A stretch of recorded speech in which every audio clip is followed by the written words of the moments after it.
परीक्षित जी महाराज जी से सुखदेव जी ने कहा, ये बताओ कि अब 7 दिन व्यतीत हो गए हैं, मैंने आपको कथा सुनाई, अब तक्षक सर्प आएगा, आपको डसेगा, मरोगे कि क्या होगा? उन्होंने कहा, भगवान मेरा जन्म ही नहीं हुआ तो मृत्यु क्या होगी? जन्म तो शरीर का होता है और शरीर ही जाता है, मेरा न जन्म हुआ, न जाना होगा, न आना होगा। हे भगवान, आपने जो कृपा मेरे ऊपर किया है उसका मैं वर्णन वाणी से नहीं कर सकता। श्री सुखदेव जी महाराज ने कहा, राजन इस संसार को असार समझो, भगवान ही सार है, मैं प्रभु का अंश हूं, उनकी प्राप्ति ही मेरा लक्ष्य है। सुखदेव जी महाराज चाहते तो मृत्यु को टाल देते, लेकिन मृत्यु को टालना समाधान नहीं है। हमारी मृत्यु टल जाएगी एक बार, तो फिर से मृत्यु तो आना है। 84 लाख योनियों में भटकेंगे, कितनी बार मरना पड़ेगा? एक बार भगवान की कथा सुनो और भगवान की कथा सुन करके फिर से बार बार मरना ना हो। भगवान की कथा प्रेम से सुनना चाहिए। ठाकुर जी की कथा के समान इस युग में और कोई भी दूसरा साधन नहीं है जो इस संसार सागर से जीव का उद्धार कर सके। कल युग केवल हरि गुण गाहा, गावत नर पावहि भवताहा। कल युग में केवल भगवान के गुणों की चर्चा ही करना एकमात्र साधन है।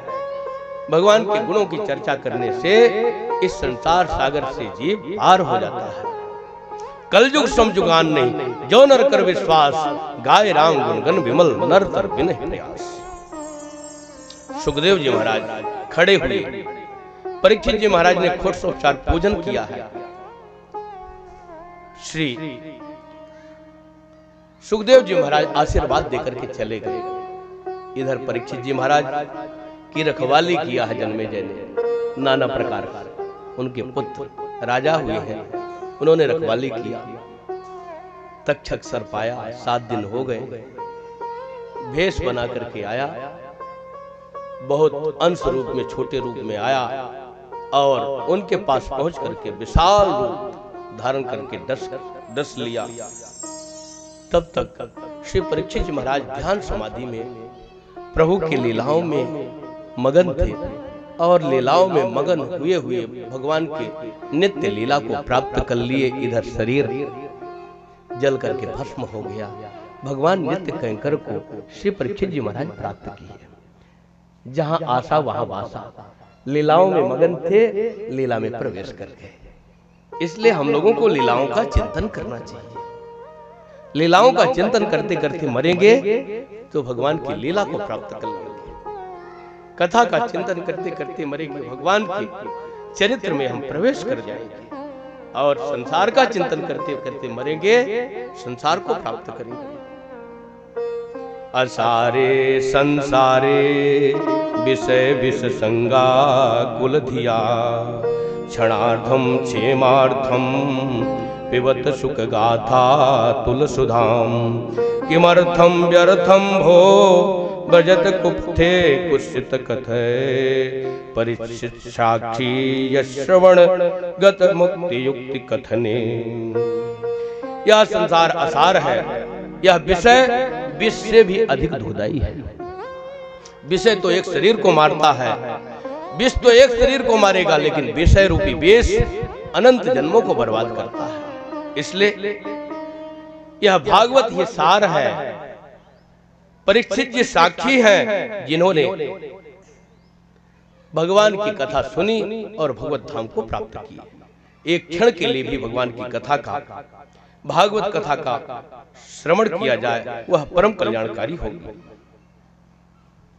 भगवान ने जन्मेजय ने सर्प यज्ञ कराया। आस्तिक मुनि ने आकर के उन्हें टोका। शौनकादि ऋषियों से सूत जी महाराज कह रहे हैं, मार्कंड मुनि ने प्रलय का दृश्य देखने की इच्छा व्यक्त किया भगवान के पास। ठाकुर जी ने प्रलय का दृश्य दिखाया। परमात्मा की ने अपने माया से उन्हें प्रलय का दृश्य दिखाया और जब वो विचलित हुए, अब मुझे कुछ नहीं देखना है प्रभु, अब आपका भजन मुझे चाहिए, तो ठाकुर जी ने अपने मुख से उनको बाहर किया और यहाँ आकर के उन्होंने भगवान की भक्ति का वरदान मांगा। श्री शंकर भगवान के चरणों में उन्होंने बारंबार ठाकुर जी के भक्ति का वरदान प्राप्त किया है। इस प्रकार से दास ने 7 दिन तक भागवत की मंगलमयी कथा का श्रवण आप सबको कराया।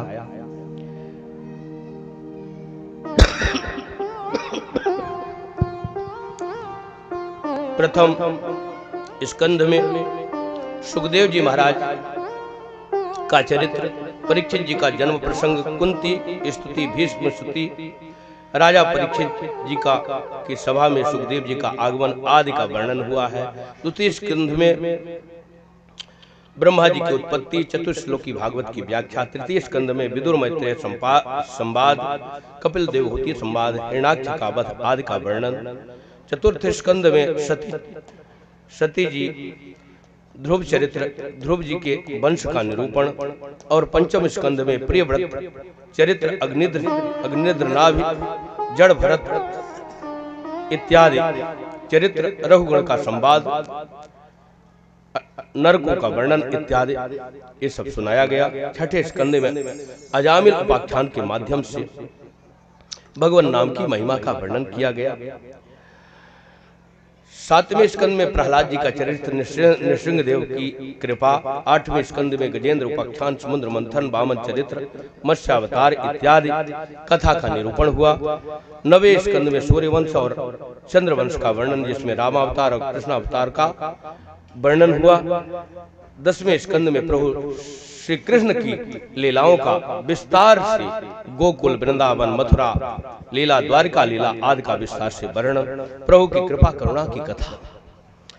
11वें स्कंद में नव योगेश्वर संवाद, कृष्ण उद्धव संवाद, 24 कुरियों की कथा, यदुवंशियों को श्राप लगने की कथा, यदुवंशियों को आपस में संहार, भगवान का स्वभाव गमन।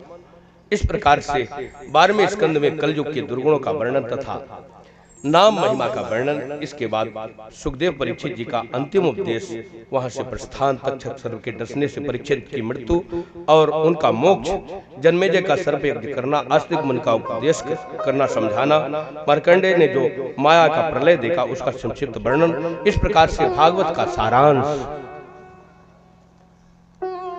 इतनी कथा हमने लगभग सभी कथाओं का, कुछ अंश छोड़ करके सभी कथाओं का दास ने 7 दिन तक विशद वर्णन करके आप सबको सुनाया है।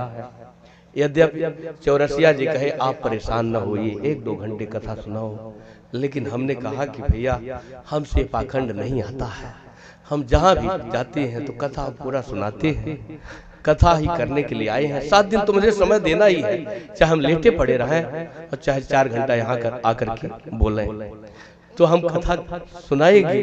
किसी न किसी का, किसी जीव के कान में पड़ेगा, कुछ न कुछ उसका संस्कार बदलेगा। उसका नहीं बदलेगा तो हमारी जो गुणगाथा है, हम भगवान के गुणों का वर्णन करेंगे, भागवत भगवान हमारी सुनेंगे, हनुमान जी महाराज सुनेंगे, समस्त देवी देवता सब विराजमान है, वो सब सुनेंगे, मेरे जीवन का कल्याण होगा।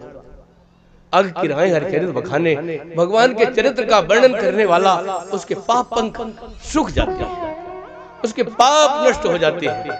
भगवान की कथा कहना भी सौभाग्य का विषय है। जैसे सुनना सौभाग्य का विषय है, उससे भी अधिक कहना सौभाग्य का विषय है। भगवान पहले आएंगे हृदय में, तभी तो वाणी के माध्यम से निकलेंगे। वे चरित्र पहले आएगा।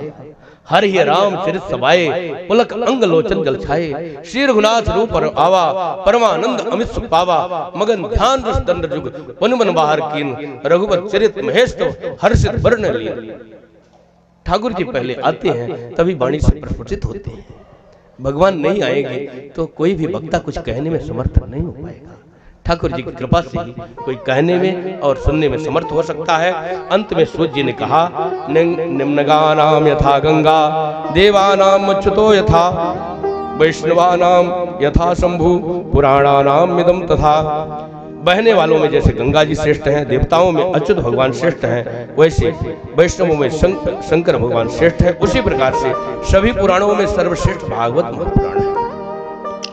क्षेत्रों में जैसे काशी जी सर्वोत्तम है, पुराणों में व्रतों में जैसे भागवत महापुराण पुराणों में, उसी प्रकार से पुराणों में व्रतों में भागवत महापुराण सर्वश्रेष्ठ है।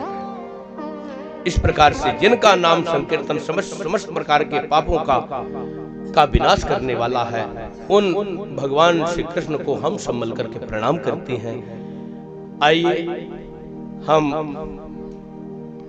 कथा को विश्राम देते हैं नाम संकीर्तन से। भगवान भागवत के इस विश्राम वाले श्लोक का हम पारायण करेंगे और आप उसको दोहराएंगे। नाम संकीर्तनम यस्य, नाम संकीर्तनम यस्य, सर्व पाप प्रणाशनम, सर्व पाप प्रणाशनम, प्रणामो दुख समनः, प्रणामो दुख शमनः, तम नमामि हरिं परम, त्वं नमामि हरिं परम, तम नमामि हरिं परम। त्वं नमामि हरिं परम। श्री सीताराम जी महाराज की जय हो। श्री द्वारिकाधीश भगवान की जय हो। सब संत भगवान की जय हो। सब भक्त भगवान की जय हो। हाँ भैया, आप लोगों ने 7 दिन तक हमारे सरकार की कृपा से इस दास के मुख से कथा सुनी है। कथा में कुछ ऊंचा नीचा हुआ हो उसको ध्यान मत देना। जो आपको अच्छा लगा हो उसको हृदयंगम करके अपने जीवन को कृतकृत्य करना, सनात करना। साधु के मुख से कुछ भी निकले उसको मधुरता से लेना, उसमें कटुता मत लाना। साधु की गाली भली, साधु हमारे सरकार कहते थे साधु गाली दे वो भी अच्छी है। गृहस्थों के सम्मान से साधु यदि गाली भी दे तो भी सम्मान की अपेक्षा अच्छा है, ऐसा समझ करके साधु की गाली भली। मैंने गाली तो नहीं दिया है, भगवान का नाम लिया है। यदि गाली भी दे तो भी उसको मधुरता से स्वीकार करके अपना आशीर्वाद समझना चाहिए। ऐसा समझ करके आप सब मधुरता से स्वीकार करके अपने जीवन में मधुरता लाओ, प्रेम लाओ, सौहार्द लाओ, अपने जीवन को कृतकृत्य करो।